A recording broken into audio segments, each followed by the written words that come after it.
To tap on an artist from the search results and go to the next page, we have to do two things. Define a method in the iTunes API client that performs the request for us and returns a populated artist instance containing the albums, and update the code in the prepare for segue method on the search results controller where we're using stub data.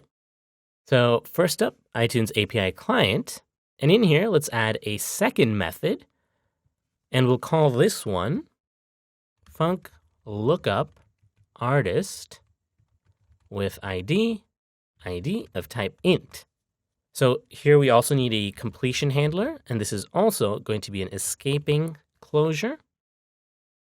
And the signature here, since we're looking up a single artist and returning it, is artist, and so we'll make this optional, or an iTunes error, also optional, to void. Most of the body of this method is the same. We just need to parse the resulting JSON differently. So again, first we need an endpoint. Let endpoint. At some point, I will learn how to type out endpoint. So iTunes.lookup this time, we'll pass the ID through, and the entity is musicentity.album. Like before, we can use the endpoint to create and carry out a JSON task. So let task equal downloader.json task with endpoint.request. And again, we'll use a trailing closure to get the JSON and error object to work with. Remember, do not forget to call task.resume. Just like the previous method, I'm going to jump back onto the main thread here since everything we're doing now is synchronous and won't block the main thread. This removes the burden of having to remember to do it at the call sign. So dispatch queue.main.async. Again, here the JSON body is optional and may be nil, so we need to unwrap it and check for an error first. We can copy paste this block. So up at the top, we'll grab this guard let JSON equal JSON, paste that in here, and the only thing we need to change, instead of passing an empty array as the argument to the completion handler, it's nil this time because we don't have an array of artists anymore, just a single one. In this payload of data inside this JSON response, we still have a top-level dictionary, and all the information we want is housed under the result key. So we can actually copy-paste this second bit of code as well. Now, come to think of it, this is also how the third method, the lookup album method, is going to be structured. So already we're repeating the work, but instead of repeating this work 3 times, let's factor this out into a single method that we can use. We'll make this a private method. We'll say private func perform request with endpoint. Hey, look at that, I typed endpoint correctly. The completion handler here is also going to be escaping, and the signature will be results, optional, iTunes error, also optional, to void. Now, what is this results type here? Well, it's just a type alias for the kind of data we're going to get using the results key, which is an array of dictionaries. So we'll just create that right above here. We'll say type alias results equal, and we'll paste that type in. Now we can go back to the top here, and let's just copy paste the body of the first method, except this endpoint bit. So let task all the way to resume, and paste it in here inside this new method. We'll change the empty arrays case here in the failure case to nil for every single one. We'll get rid of the artist-related code at the bottom and just call the completion handler with this results object that we're parsing.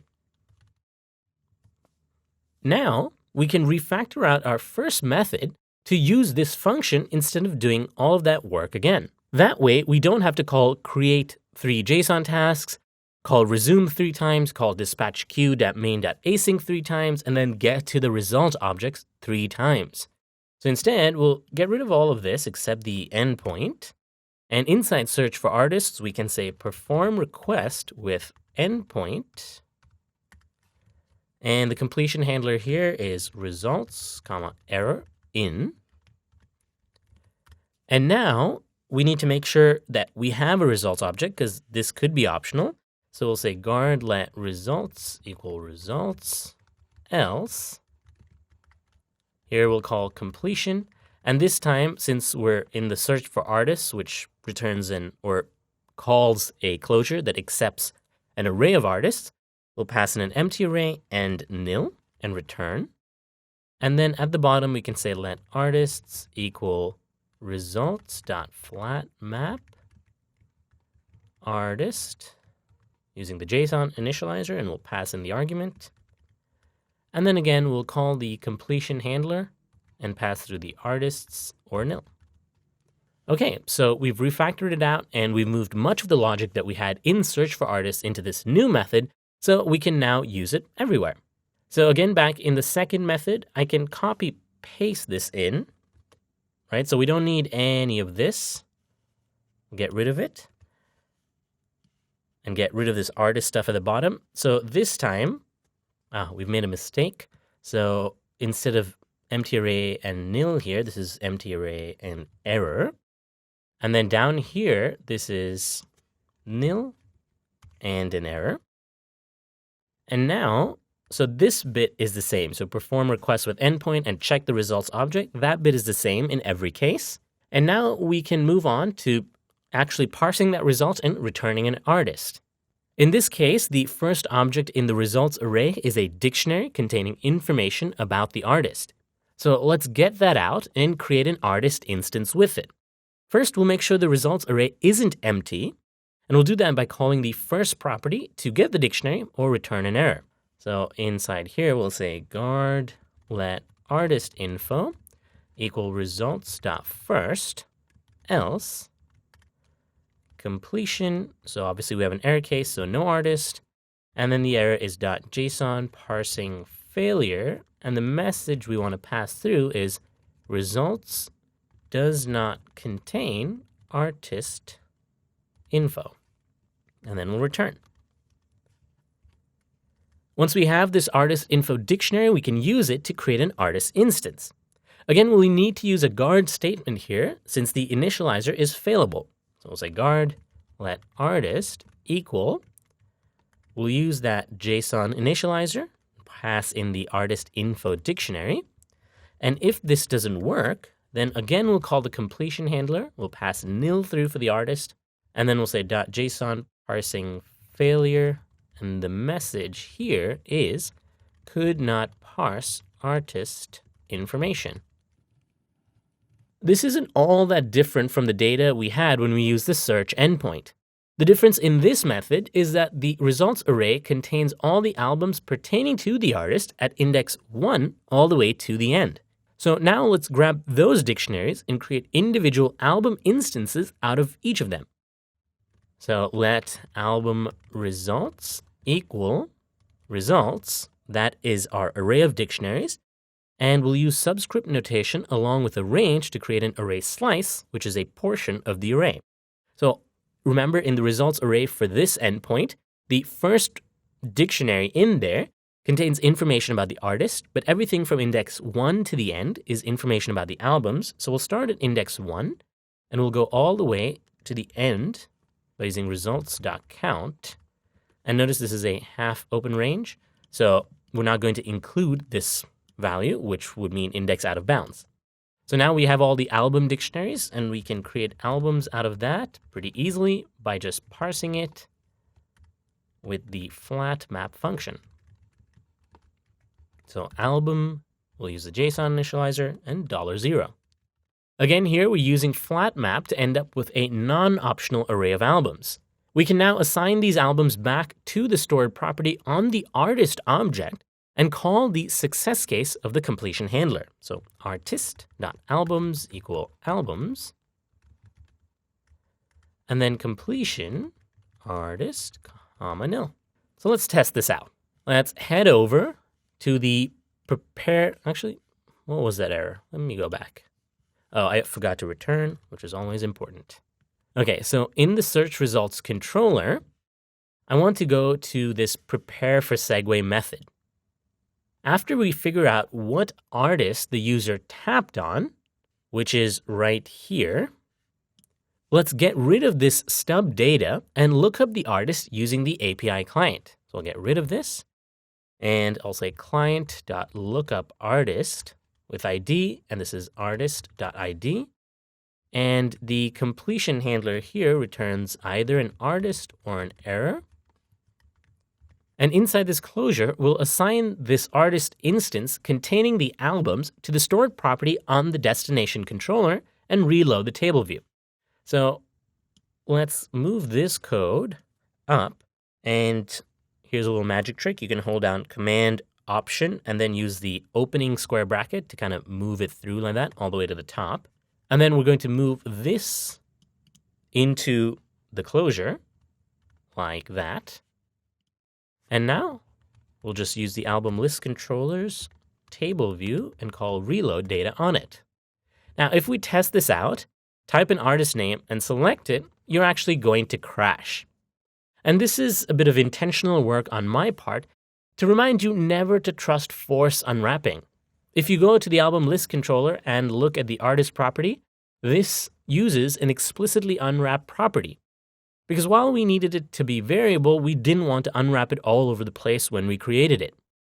We're crashing because we tried to assign a title to the view controller in here using an object that is nil when the view loads. Even if you fix this line of code, that wouldn't be good enough because the data source is also now being initialized with a nil variable.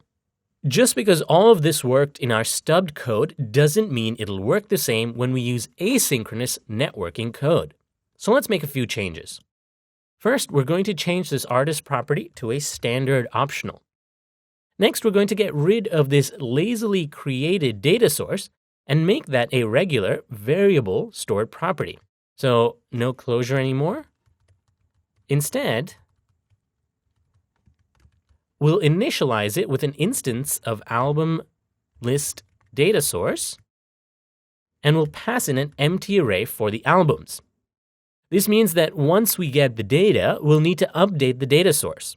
Since the data source object's data is private, however, we need to go back to this type, and at the bottom, we need to add a helper method, funcUpdate, to update that underlying data source with a new set of albums, which is an array of album.